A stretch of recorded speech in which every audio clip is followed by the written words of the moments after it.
25 जुलै आषाढी एकादशी। आज रोजी आषाढी एकादशी आहे आणि आभाळामध्ये काळे कुट्ट ढग जमलेले आहे आणि आज जोरदार पर्जन्यवृष्टी होण्याची शक्यता दिसते आहे। आजूबाजूला पाहिल्यानंतर तुम्हाला दिसेल की पावसाच्या सरी अधूनमधून जोरदार येत आहेत, पुन्हा थांबतो, पुन्हा जोर करतो, अशा प्रकारे पाऊस चालू आहे। हे पहा, आता एक नुकतीच सरी होऊन गेलेली आहे, त्याचं पाणी सुटलेलं आहे।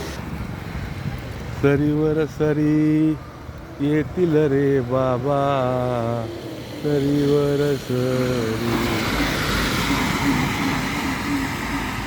आषाढी एकादशी असून 25 जुलै, आभाळामध्ये काळे काळे ढग आहेत आणि अधूनमधून जोरदार सरी येत आहेत। पण सुदैवाने 15-20 मिनिटांनी सरीचं वेग किंवा जोर कमी होतो, परंतु आजचा संपूर्ण दिवस हा पावसाळी वातावरणाचा दिसतो आहे।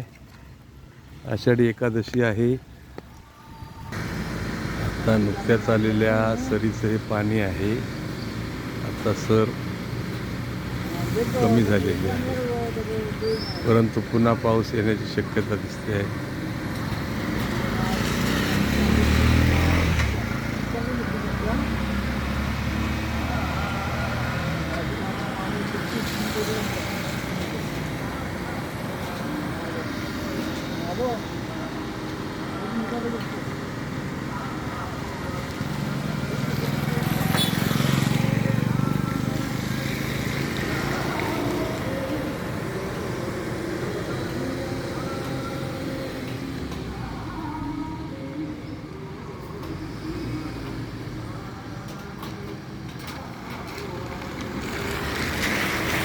सुंदर कोकण भूमी यूट्यूब चॅनलला सबस्क्राईब करा। चॅनलवरील सर्व व्हिडिओ अवश्य पहा। धन्यवाद। जय हिंद, जय महाराष्ट्र। पुन्हा भेटू पुढच्या ब्लॉगमध्ये।